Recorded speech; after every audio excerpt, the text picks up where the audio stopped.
Everyone loves to travel. OurWorldInData.org estimates approximately 22 million people visited the US alone and spent the night in 2021. Humans traveling in such numbers increases the risk of pathogens like COVID-19 being transmitted. But did you know that it can also spread actual bugs like bedbugs? I became a licensed exterminator in 2010, and today I'm going to show you how to check your next hotel or Airbnb for bedbugs. I will show you where to look for indicators of bedbugs, how to identify a bedbug, and what bedbug bites look like, and what to do if you suspect you've had contact with bedbugs before you potentially bring it home. So let's pretend I'm at an Airbnb. We're about to come into our room.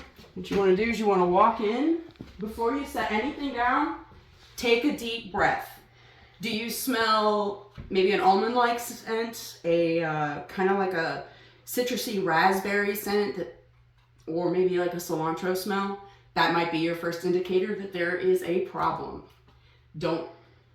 It doesn't mean that there is.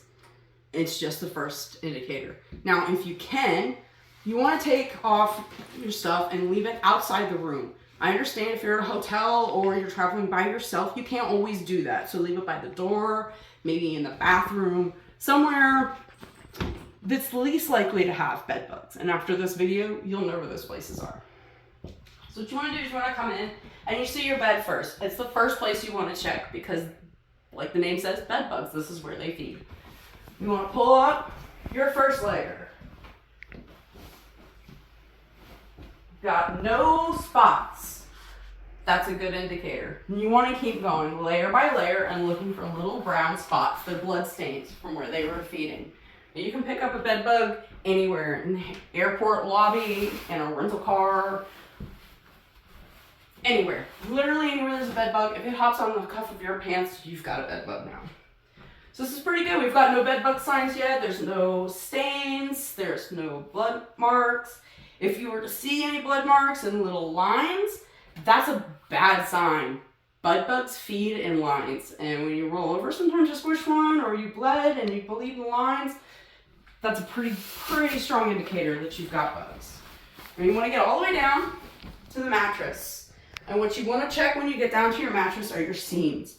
All these seams, all the way around the whole thing. I'm not going to do the whole thing because of the time of this video, but you want to look, peel it back. Don't be shy. Peel it. Look everywhere. Now, if you were to find a bed bug, these things are very small. They're about the size of an apple seed, as stated by bedbugs.org. So I've got a small apple seed. It's right there. It'd be easy to see if you're looking and you're looking correctly. But if you're not looking correctly, that could get easily lost. Now, what you want to check next is anything that's bed adjacent. You want to check your curtains, your lampshades, your nightstands, any drawers, anything you want to look for that may be a crevice, a little crack or cranny that a bed bug can hide in. That's where they like to hide. It's a safe place for them when they're resting after they've fed. That's also where they lay their eggs, and it's a good spot to find them. Now we're lucky. This is very sheer. You'd be able to see if there are any little brown bugs on this. There's none on the light stand or anything. Awesome. Next thing you want to check is your hanging stuff on the walls.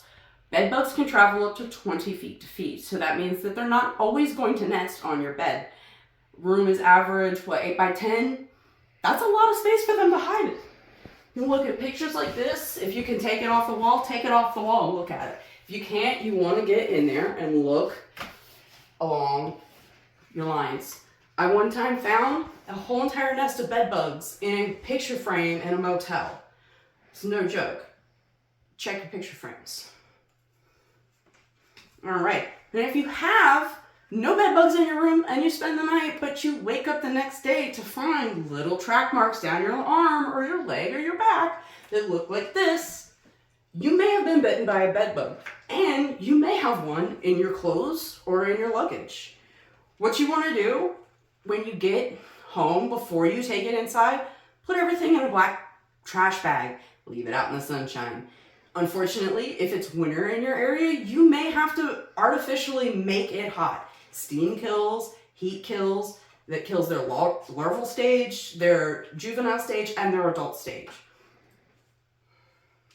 You can also vacuum them up, but that means you have to find them first, so it's not always a great method. If you do vacuum them up, dispose of it immediately. It's that simple. It's not like when they touch something, they've infected it. Just suck up the bug, into the bag, into the garbage, away from the house. You should be fine. You can also leave it in your trunk or a hot car in the summer. That gets hot enough to kill a bed bug. All right, so now you've seen how easy it is to pick up and spread pathogens such as a bed bug, and nowhere is immune from them. I've shown you where to look for bed bugs, what they look like, what their bites look like, and what to do if you suspect contact with one. I hope you find this informative and implement the steps I've demonstrated to protect yourself and your home against bed bugs.